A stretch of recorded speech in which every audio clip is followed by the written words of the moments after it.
The Galactic Council had gathered once again. Tall, proud beings filled the great chamber, some with glowing skin, others made of metal or mist. They spoke of trade routes, territorial laws, and old alliances. Then someone mentioned Earth. Laughter broke the silence. Sharp echoing laughter that bounced off the golden walls. Earth One ambassador sneered, his eyes shining like polished stone. The little planet at the edge of Sector 9? They still use combustion engines. Another alien, shaped like a coiled vine, added with a smirk, they still send messages asking for peace. As if they matter.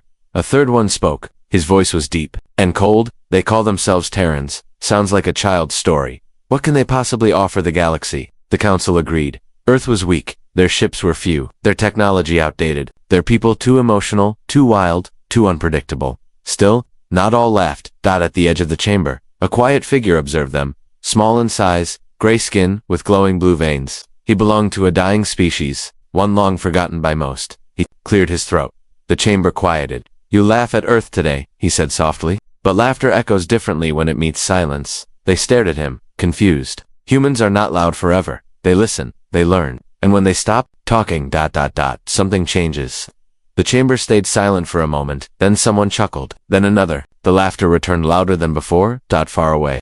On the edge of the Milky Way, a human ship named Silent Dawn vanished without a trace. No distress signal, no debris, no sound. No one noticed. Years passed, the galaxy moved on.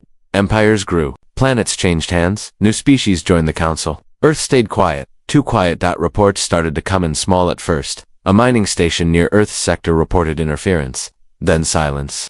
A cargo ship skipped a delivery. When searched, there was no trace of it, just a cloud of charged particles where it used to be. No one connected the dots. On a desert moon, an alien explorer discovered something strange. In the dust were boot prints, human prints, but no humans had visited in years. There were no records, no landers, no coms. He sent a message to the council. It never arrived. One day, a fringe trader named Vartel claimed to have seen something unbelievable. I passed near the Sol system, he whispered to other smugglers, and I saw shadows in space, shapes, like ships, but they didn't move. They just, waited. No one believed him. He vanished a week later. The council received another report, this time from a scout vessel. The message was brief. 7 words. They are not what we thought. The scout was never heard from again. But still, the council did not take it seriously. Terrans, one elder spat. They hide behind silence. That's all they've ever done. But silence can stretch. It can thicken. It can feel like something pressing against your skin. And slowly, the galaxy began to notice that the silence around Earth was not empty.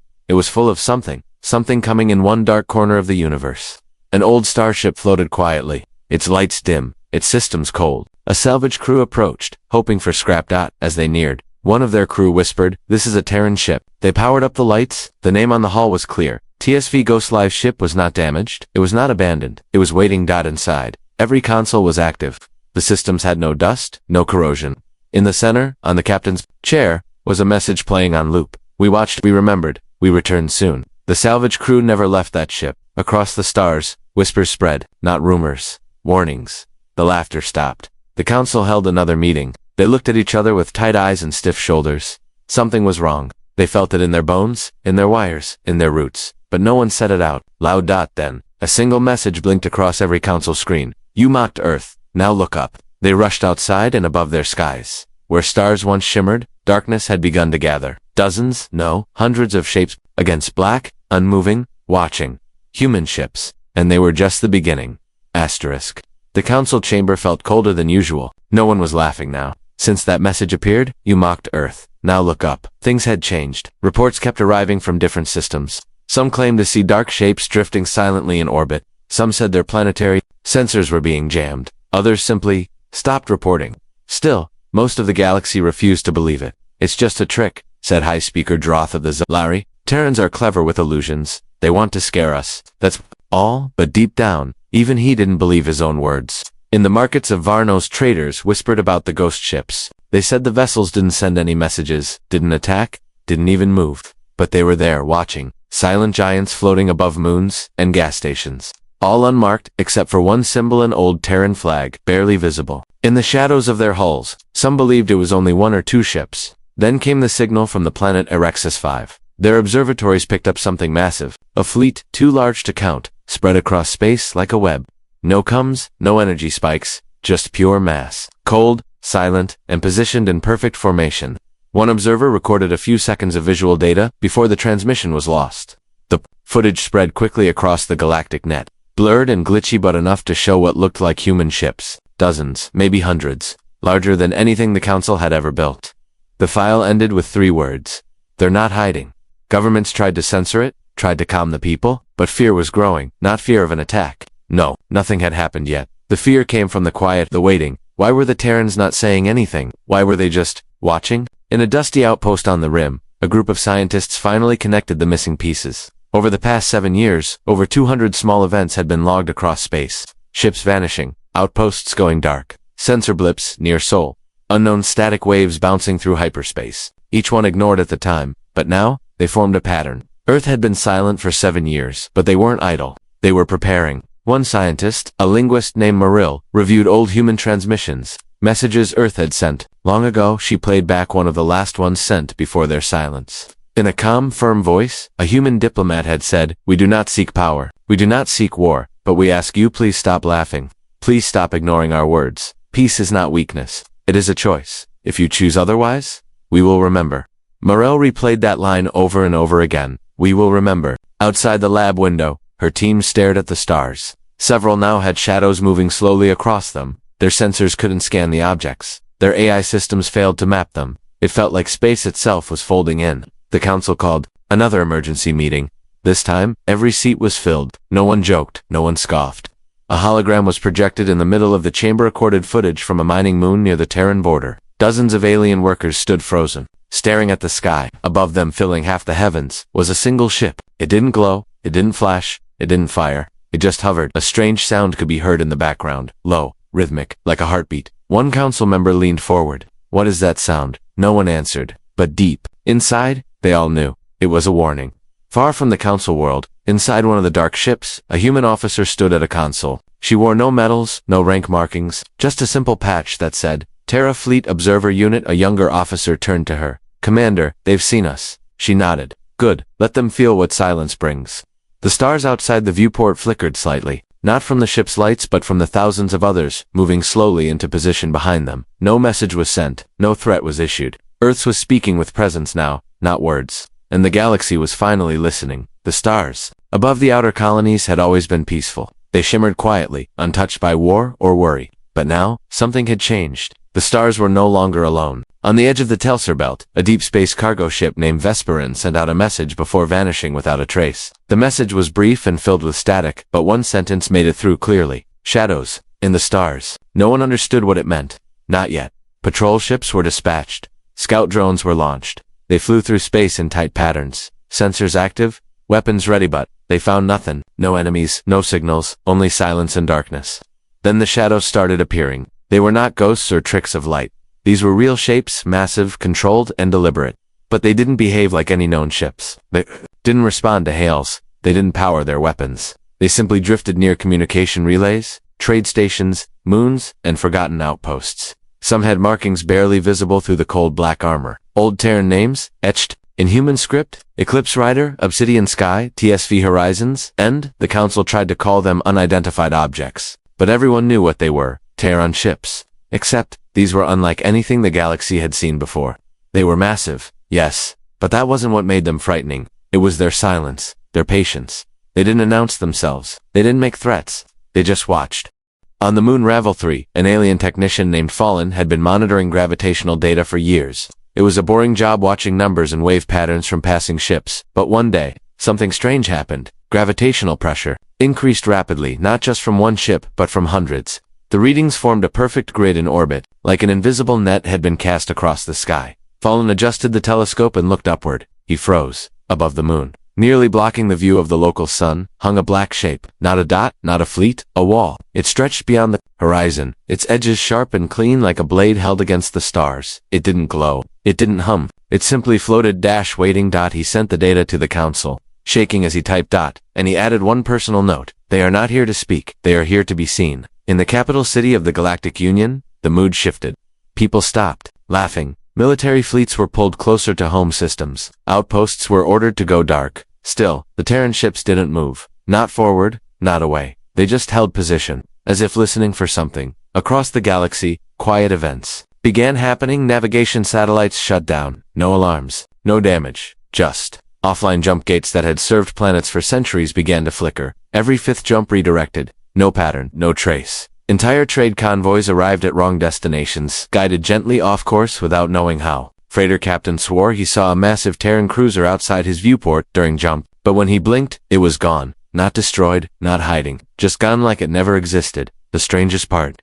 No planets were harmed, no colonies attacked, no weapons fired, not even once. It felt like humanity was drawing a circle in space. Something, a line, a boundary. The Council finally responded. A fleet was sent toward the edge of the Sol System, 50 warships from 10 species, the most advanced ships in the galaxy, fast, armed, proud. They never reached Earth. Some turned back mid-route, not from damage but confusion. Navigation systems failed without explanation. Others claimed the stars themselves had moved, redirecting them. Only 3 ships made it near Pluto's orbit. They reported nothing. Not silence, not sound, nothing. Their last message was a still image. Dozens of Terran ships surrounding them but not in attack formation. The ships formed a circle, wide, perfect, unbroken. The alien vessels sat in the middle, untouched. The image ended with one final frame. A human face. No voice, no words, just a calm expression.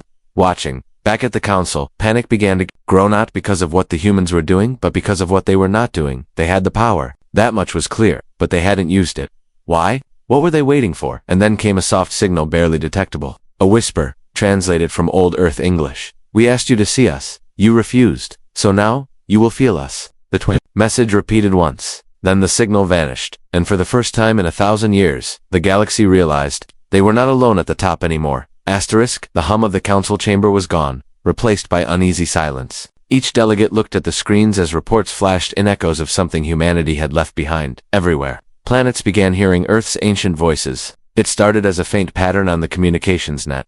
Static at first. Then, a melody, soft humming. Old songs from a world long thought distant. A calm, measured voice spoke in perfect English. We offered peace once. We offered it again. Thousands across the galaxy paused. Traders stopped mid-transaction. Pilots cut engines. Farmers looked up at the sky, confused. It was not aggressive. It didn't demand surrender. It didn't claim dominion. It simply reminded. In the University of Calstar on Myverse 9, students gathered around holoscreens. A professor replayed one of Earth's old diplomatic messages sent nearly a decade ago. The diplomat's words were sincere. We seek friendship, not conquest. But friendship demands respect. The room fell still. Many had mocked Earth back. Then, they listened. Far beyond, on a freighter traversing known space. Crew members stared at fuzzy transmissions, songs, speeches, voices, speaking of unity, hope, and promise. Words they hadn't heard since childhood.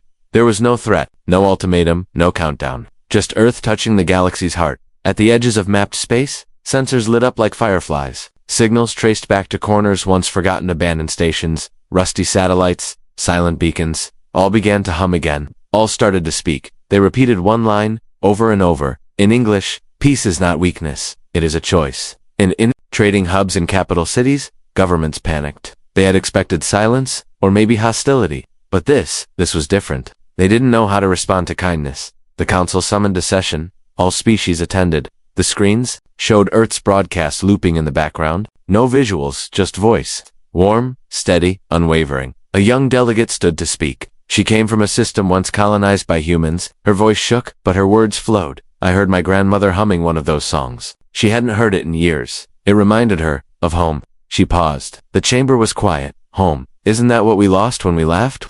No one laughed now. In a research lab on Epsilon Prime, technicians watched signals beneath the surface. The Earth broadcast contained hidden patterns, harmonics, frequency shifts, data coded carefully, but it didn't feel like a weapon. It felt like a gift. Decoded slowly, it revealed coordinates. Coordinates to unclaimed space. Coordinates to forgotten relics.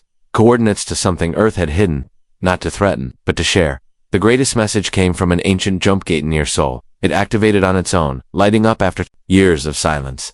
Across the galaxy, identical gates began flickering one after another, as if Earth was opening doors. No one knew where they led, but the message was clear. Humanity was ready to connect. On one distant station, a military officer stared at the screens. He had prepared for conflict. He had plotted invasion routes, defense lines, counterstrike zones. Now he saw Earth's calm face and heard its voice, urging unity. He realized he had prepared for the wrong war. Outside, Terran ships remained. They didn't fire, they hovered, they waited, watching Earth speak through the net, through signals, Through broken silence, they were the guardians of peace, reminding everyone why silence can speak louder than bombs. Across the galaxy, a change began. Old rivalries paused. Arms races halted. Dialogues reopened. Human ambassadors started arriving not as conquerors, but as seekers of conversations. The council chamber, once filled with scoffs and arrogance, now carried respect. Delegates listened, enjoyed. Even the oldest ones, who once jeered at Earth's ambition. Earth had spoken softly, but the whole galaxy now heard. They had not come to conquer. They had come to remind, peace is a choice, not a weakness. They had come to open doors, not close borders. And as the hum of the broadcast played on, one message repeated clear: we will remember, we will respect, we will connect. In that moment, the galaxy understood. Earth had not lost. It had been preparing, and now, the future was wide open for anyone willing to walk through. The day began, like any other on the capital world of Virulensix. Twin suns rose over silver towers. Airships moved in quiet streams through the upper skies. Citizens went about their routines until the skies dimmed. At first, no one noticed. A few thought it was cloud cover. Others blamed solar interference. But the darkness didn't move. It thickened, stretched, covered the sky like a slow-moving wave. Then came the silence. No transmissions, no broadcasts. All networks went blank. A child pointed up and asked her mother, "Why are the stars gone?" She had no answer. From horizon to horizon, massive shadows hung above the atmosphere and moving, silent, perfect in formation. The sky had not gone dark from a storm, but from ships. Terran ships. Not one, not 10, hundreds, perhaps more. Their hulls reflected no light. Their angles confused radar. They gave no signal of presence yet. No one could look away. A wall of vessels, so massive they blocked entire constellations. On the ground, communication officers scrambled. Frequencies were scanned. Defensive systems activated. But no threat came. The ships simply hovered, quiet and waiting. Inside the council's war room, officials from across the galaxy gathered around the main screen. The feed from Virulon showed the Terran fleet stretching above the city like a second sky. No voice, message, no warning, just presence. "This is a test," whispered one general, but others knew better. It wasn't a test. It was a mirror showing the galaxy exactly what Earth had become. A force that didn't need noise to be heard. On a mining colony near the edge of council space, an engineer captured high-resolution images of the Terran lead ship. The vessel's nameplate was barely visible, marked in human script, Unity. Through resolve, it said everything. Earth wasn't looking for conquest. It wasn't asking for tribute. It was asking if the galaxy remembered their choice. The memories came back quickly. Years ago, Earth had sent messages of peace, offers of trade, requests for cooperation. The council had laughed, not just refused but dismissed their words entirely. Now, Earth wasn't asking. It was showing in deep space. On a neutral relay station, an old satellite blinked to life, one thought lost for centuries. It began playing. A message recorded in Earth's early space age. "We are not the strongest, we are not the oldest, but we are patient, and we remember." The message looped as more ships arrived above other core worlds. It was no longer just Virulon. The same dark fleets appeared over Elter Prime, Zevrik 4, and the floating cities of Trenor, always silent, always without threat, always watching. On some worlds, crowds gathered in silence, looking up. Some were afraid, some confused, but many were in awe for the first time. The galaxy saw Earth as something new, not a planet on the edge, but a force at the center. Back in the council chamber, the room was filled with quiet urgency. Maps were pulled up, timelines traced. How did Earth build so much in so little time? There was no answer. They had done it quietly. While the galaxy had laughed, Earth had listened, learned, and prepared, not with noise, but with precision. And now they stood above the stars, without saying a word. Suddenly, across all systems, a soft transmission cut through. A voice calm, familiar. "We never forgot the silence you gave us. Now we offer it back without anger, without pride, just presence. We stand here, not to rule, but to remind." Another pause. Then the message ended with 5 simple words. "The sky is your mirror." And just like that, the signal vanished. But the ships remained, not moving, not attacking, just waiting. And for the first time in recorded history, the galaxy found itself not in a state of war, but in a state of reflection. The skies were full, not of thunder, not of fire, but of a quiet power that had waited long enough to be seen. No alarms rang. No sirens screamed. The change came quietly, like the soft closing of a long-forgotten book. The skies above the council worlds were still dark, filled with the silent shapes of Terran ships. They hadn't moved in hours. No energy surges, no fleet maneuvers. Just a calm, steady presence casting shadows that stretched across oceans, cities, and hearts. And then, without sound, the ships began to shift. Not toward targets, not into attack formations. They moved like dancers, elegant, synchronized, purposeful. Formations curved across the atmosphere like calligraphy in space, symbols, shapes, patterns too perfect to be chance. The language was unfamiliar to most, but not to the old historians. They recognized a old Earth script, words formed above each capital planet. Simple, soft, we remember, we choose peace. We still stand. Crowds gathered in the streets. Children pointed. Elders wept. Somewhere deep in the galaxy, an ancient race known as the Alari whispered their own legends. Stories of a young, fierce world that would rise one day, not through power, but through patience. Now, it was happening. Council leaders met in urgency, but their voices were different now. No more pride, no more assumptions. Only questions, gentle, careful questions. What do they want? Why haven't they spoken further? Are we being given a chance? Messages were sent back to the Terran fleet, words of respect, even apology. For the first time in galactic history, the mighty council reached out to Earth with humility, and then it happened. Above the council chamber, a single Terran vessel slowly descended. Not a warship, not a dreadnought. A sleek, silver diplomatic craft, smooth like polished glass. Its surface shimmered with starlight. It came to rest above the grand tower, not touching it, simply hovering. A hatch opened, a figure stepped out, walking onto a small platform that extended from the ship's edge. A human, calm, focused, and silent. No guards, no armor, no threat, just presence. You looked down at the chamber below. No microphone, no translator. And yet, his voice echoed across every planet, every device, every mind. You taught us silence, he said. So we became silence. His voice was not angry, not proud, just honest. You closed your doors. So we built our own. You turned your backs. So we turned inward. Now, we return. Not for power, not for revenge, but to remind you Earth is still here. A moment passed. Then, softly, we never left. Across the galaxy, as if on cue, Terran ships began to rise gently, slowly like a tide pulling back from the shore. No weapons, no signals, just quiet movement. They rose into higher orbit, then further still, out past the moons, beyond the satellites, back into the dark, leaving behind only stillness. And then, they were gone. No destruction, no demands, no conquest, just memory. But they left something else behind across every major planet, a single device. Small, elegant, glowing softly. It played a message in dozens of languages. This is not the end. This is a beginning. If you let it be. As days passed, the council changed. Old walls came down. New talks began. Borders opened. Trade resumed. But this time, everyone listened when Erd spoke. Not because they feared Terran ships, but because they understood something deeper. Erd had waited, watched, learned, and returned, not with fire, but with the power of stillness. In their silence, they had said more than words ever could. And from that day on, no one laughed at Earth again.